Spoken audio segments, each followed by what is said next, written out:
Welcome to today's episode of SSP Sidebar.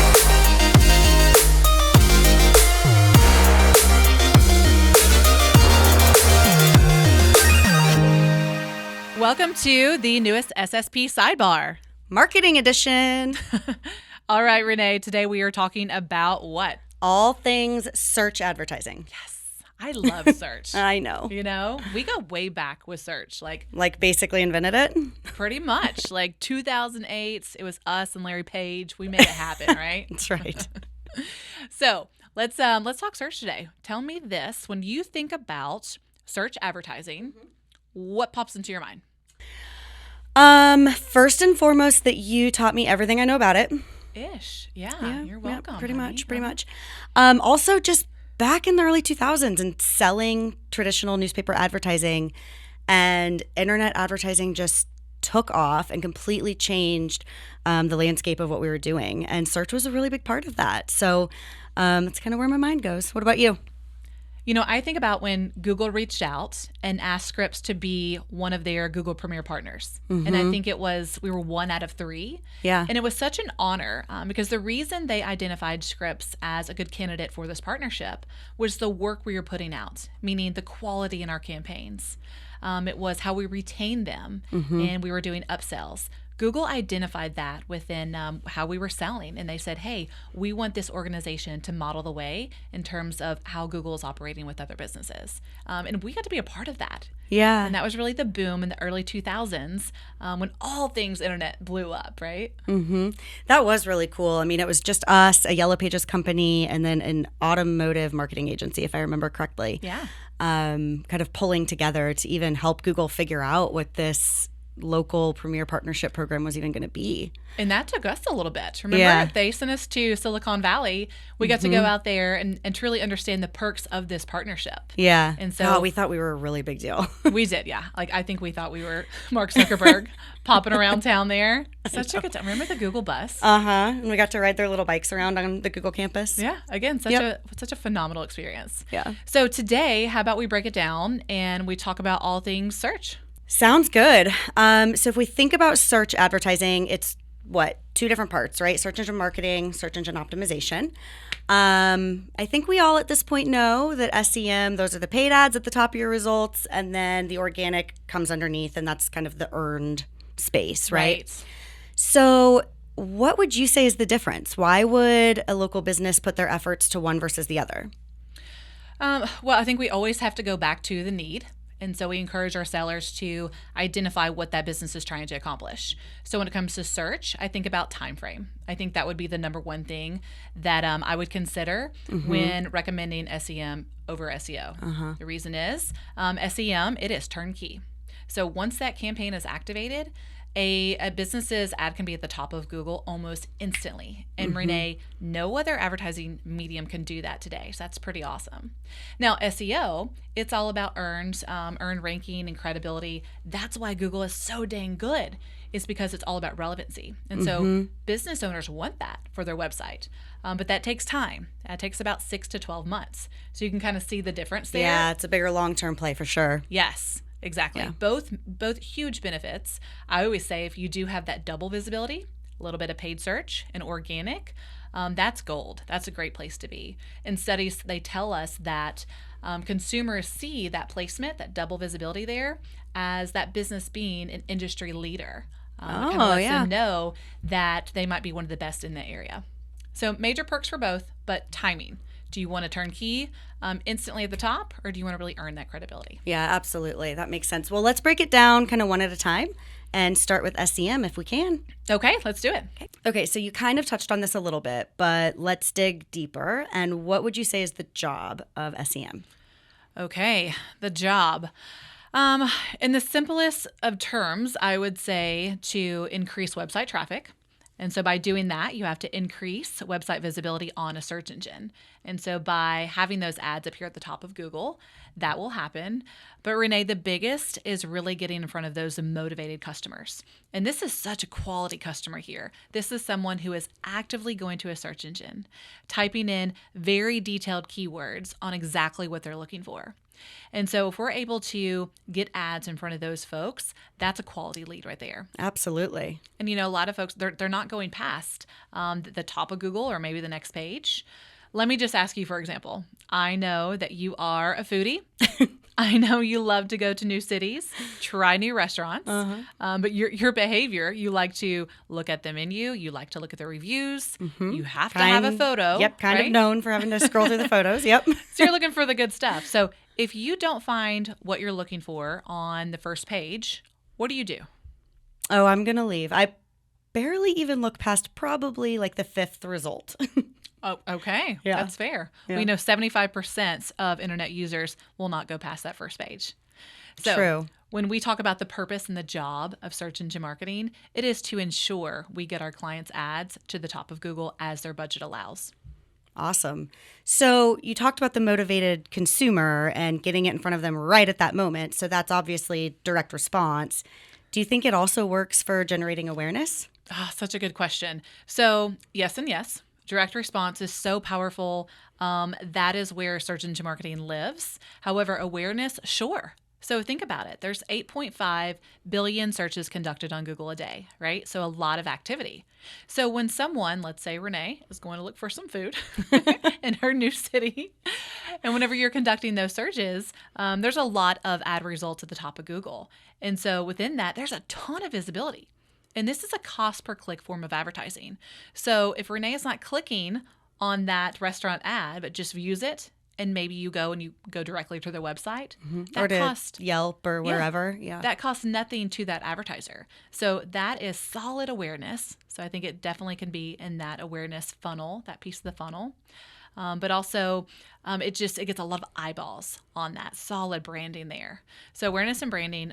But if I really had to drill down, direct response with those highly motivated consumers, that's where search lives. Yeah, that makes sense. I think you even told me once that like 80% of searches that are done from somebody looking for something in a local market, 80% of those convert to a purchase being made. Is that right? Yeah. I mean, talk about a highly motivated lead right there, right? Yeah. They know exactly what they're looking for. So they're more likely going to convert, purchase, walk in, whatever it might be.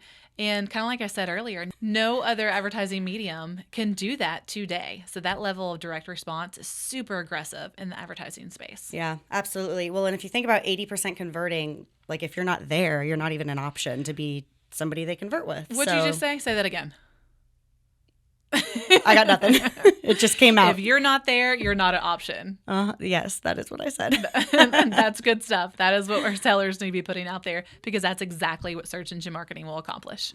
So search has been around for, like we said, almost 20 years. So a lot of business owners are pretty familiar with this form of advertising. Yeah. They know how the internet works. They know how Google works. However, when our sellers go in to sell this product, do you think it's important for them to understand how the sausage is made? No, I don't think they need to explain how the sausage is made. I think there will always be those clients who want to know a lot of details. So it's important that our sellers know how to access that information. They know their resources so that they can answer some of those more detailed questions when they come up. But for the most part, the biggest thing is just knowing why they should work with scripts. There are a lot, like we've said many times already, there are a lot of places that they could go to accomplish using search engine marketing. So why should they work with us over any of our competitors, over their nephew doing it out of their parents' basement, right? And that's, I think, what the most important thing is. I agree, and that's probably still happening today. So we need to get some professionals in the area. So Renee, I love what you just said about truly understanding the benefits and leading with that in a sales pitch around search, because that's where it's at. So for example, I would say our biggest value proposition for search engine marketing is our ad ops team's performance. The way in which they optimize campaigns today, they pretty much have mastered that system. They have been looking at the data, historical data of campaigns that have ran in the past. what's working, what is not working. A lot of A/B testing with ad copy. They have the use of, I would say, different keywords, negative keywords. There's a lot that goes into it. Honestly, it's exactly what we want to do with every product that we have. Apply this level of strategy, but search is where we master that. A lot of our competitors, they do an automated process where it's push button. You go and it's push button and the campaign goes live, and that there is a system that optimizes it for them.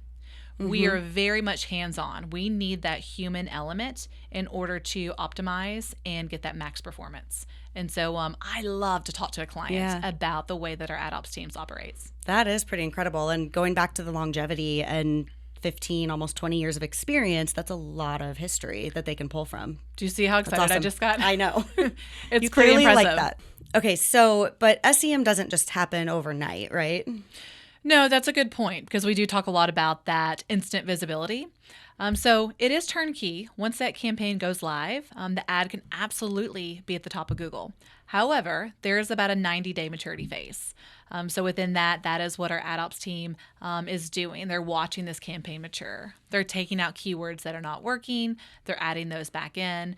So it's important to know about 90 days is the sweet spot. That's where we see most of our campaigns thrive. And that's the expectation that we need to make sure we set with clients. Will you be at the top of Google right away as your budget allows? Sure.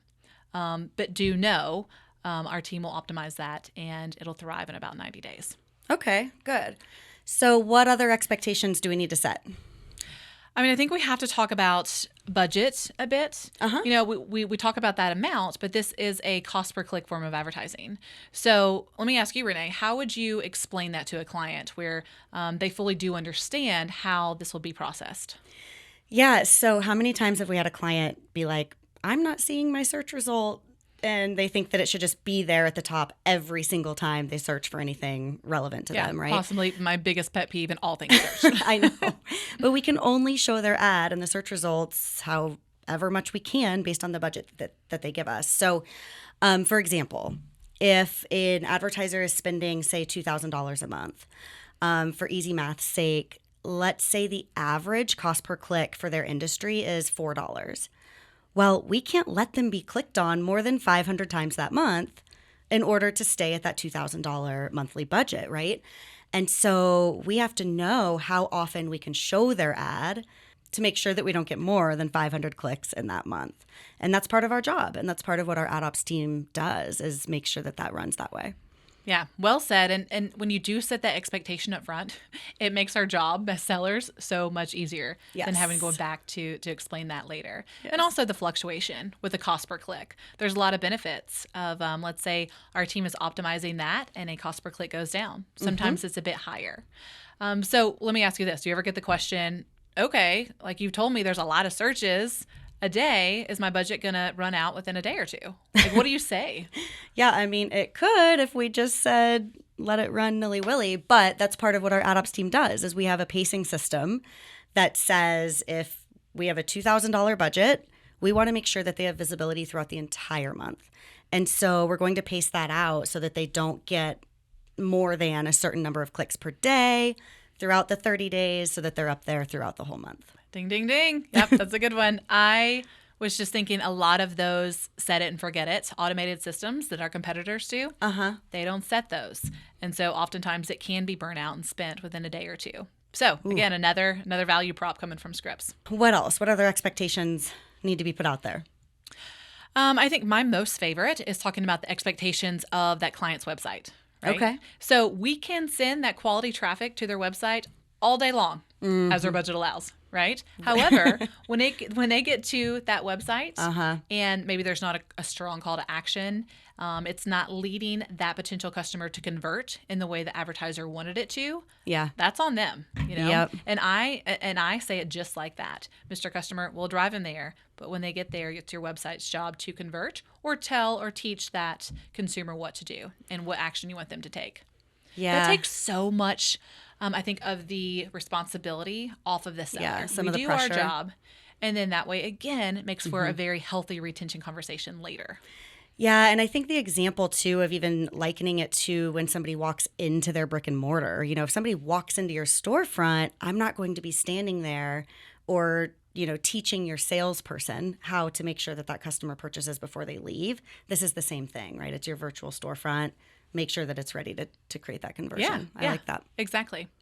I think another one, Renee, is keywords. Okay. So let's say an advertiser says, okay, thanks for doing my search engine marketing. I'm excited about this partnership. Here's the 10 keywords I want you to use in my campaign. What do we do? Oh, yeah.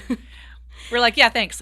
Yeah, thank you. We'll use this We'll as a starting point, and then we will allow consumer search behavior data to inform what we actually use for your keyword list. Exactly. We're happy to use it. However, our experts, historical data, really tells us what your consumers are doing, how they want to interact with your ad, and then end up on your site and hopefully convert.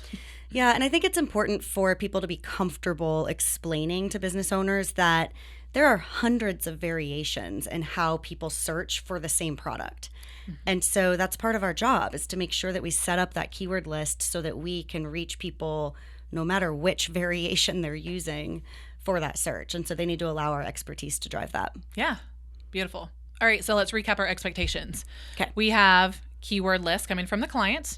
Make sure we let them know we'll take them. Thank you. We'll use as needed. What else do we have?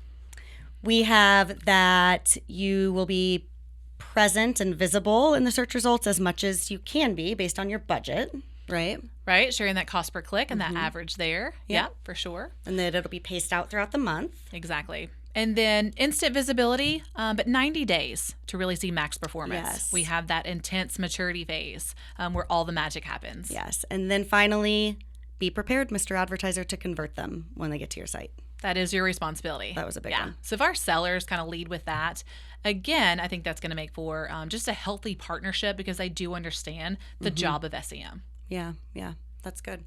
Are we ready to dive into SEO? All right, let's do it. Okay. Another search option. Whoop, whoop, whoop. Okay, so now let's dig in with SEO. Okay. So I love the SEO customer.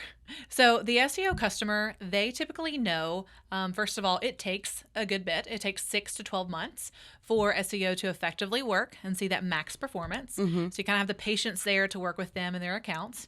They know they need it. They know their visibility isn't strong organically, but they don't want to do it. They want to rely on an expert. So they don't ask a million questions. They usually are just looking for someone who has solid credentials, and they're like, you take it, you run with it, you do your thing. And during that time, because it's 6 to 12 months, our sellers are building rapport with these clients. They're understanding their marketing strategy. So it's a great opportunity for upsells, layering on other products to create that ultimate lift whenever SEO gets to that 6 to 12 month campaign performance when it's really, really strong. Yeah, nice. And we keep those clients pretty long too, right? I mean, since it takes 6 to 12 months anyway, like you said, and then once their optimization is working well, they're not going to want that to stop. So the longevity of those clients is a bit longer usually. Yeah. Actually, 80% of our SEO clients stay on 12 months plus. And so again, it's the time they have to put in to make that campaign really thrive and do its best. But then at that point, you built such solid rapport. You presented yourself as that trusted advisor. And so long-term strategy, it's a great place to be. So just like with SEM, SEO even more so. You get them in, you usually have a lifelong partner. Yeah, which is huge in this business. So simply put, SEO is just improving their rankings and the search results, right? And on Google and other search engines. What else about it then is important? I think when you say that, Renee, you say that so naturally and so nonchalant, but it's such a big deal. And so SEO is all about relevancy. Google is all about relevancy. That's why Google's so dang good, Yeah. So let's do an example here. So Renee, what's something that maybe has your interest right now? Something you're in the market for? Living room furniture. Trying to redo that room. You're like, guilty. Okay, so living room furniture. So I would imagine that when you go to Google, you're probably conducting some searches around that. Yep. Right? If you find searches that are for automotive, healthcare, health and beauty, That would not be nice. and not Yeah. furniture, what's your response as a consumer? I would just stop using it. so frustrating, right? Yeah. You would stop using it. Yeah. Well, people don't stop using Google. Why? Because it's they're relevant. Giving them what they're looking for. You're giving them exactly what they're looking for. So Google is good, the utmost credibility. And that's why our SEO clients want to be there. And just like with SEM, SEO, when you do have that high placement on Google, it's representing really your expertise to the community, to the internet world out there, and that's how people perceive them. So that placement is very prestigious. Yeah, absolutely. So what are some of the SEO tactics that are used to help improve the ranking? I can definitely rattle a couple off. You have your page linking, you have social connections, you have content creation, you have some deep linking. I mean, there's a lot of fancy SEO terminology, However, when I talk with the clients, I might share a couple of examples. We have a ton of resources on that. But really, it is just so much about the job of SEO. So this is the time frame. This is the quality that we put in. These are your expectations. I more so stay within that little space, and I also encourage our sellers too as well. Again, the SEO client typically knows. The AE knows. It's very complex. Let's focus on the desired outcome, and that is to get our advertisers' page rank higher up in the organic space on a search engine. Yeah, so it's really all about making sure that you really understand their goals. What are they trying to achieve by getting more people to their website, and then work closely with ad ops to help to make it happen, right? Exactly, yeah. And our reporting when it comes to search engine optimization, it shows what our team is doing. So all of those actions and tactics that go into the optimization process, it's very transparent. But again, we have found in our studies, the clients, they don't so much want to know about those details. They don't want to know how the sausage is made? They don't want to know how the sausage is made. So let's keep it simple and just do the job of SEO and increase that organic performance and visibility. Okay, that sounds good. I have one more question for you. All right, let's throw do you a it. curveball. Okay, so when clients have good organic search results, whether we've been helping them for 6 to 12 months, and that's why, or they already come to us and they have high placement organically, do they still potentially need search engine marketing? Sure. So, for example, there's a handful of keywords usually within one industry where they can rank pretty high on a search engine. And so search engine marketing allows for the business owner to be marketed for a lot more keywords and key phrases and key terms, where with search engine optimization, you usually focus on around 7 to 10-ish. Ah, okay. Does that make sense? Yeah. And so you're like hyper focused on a few things versus broadly focused on a lot. Exactly. With SEM. And then also, that 6 to 12 months it takes for SEO to see max performance. If you have an activated AdWords campaign and you're running search engine marketing, you have instant visibility. Mm-hmm. So that time that it's taking to earn the organic rankings, you have your AdWord campaign in place to make sure you're getting those interested customers right away. So I think I love SEM and SEO working together. Yeah. That's when we see peak performance. Yeah, that's great. So we've talked a lot about our ad ops team and our optimization processes and how that makes our work just of such high quality. And when I think about that and how SEM and SEO, they really do require this mastery of optimization and the analytical thinking behind it. It's interesting to see where, we at Scripps and the industry as a whole is headed, and being able to apply some of what we've learned in the mastery of optimization to other products as well now and in the future is just going to help continue to set us apart from the rest. That's a great point. And I think it's important for our AEs internally to know that we're taking that same level of optimization, and future state, we want to apply that to all of our processes for all products. Yeah, absolutely. Well, here we are, 15, almost 20 years later, still talking about search. I don't see it going anywhere soon. It's been fun. Let's keep it real. And is that a wrap? That's a wrap. All right.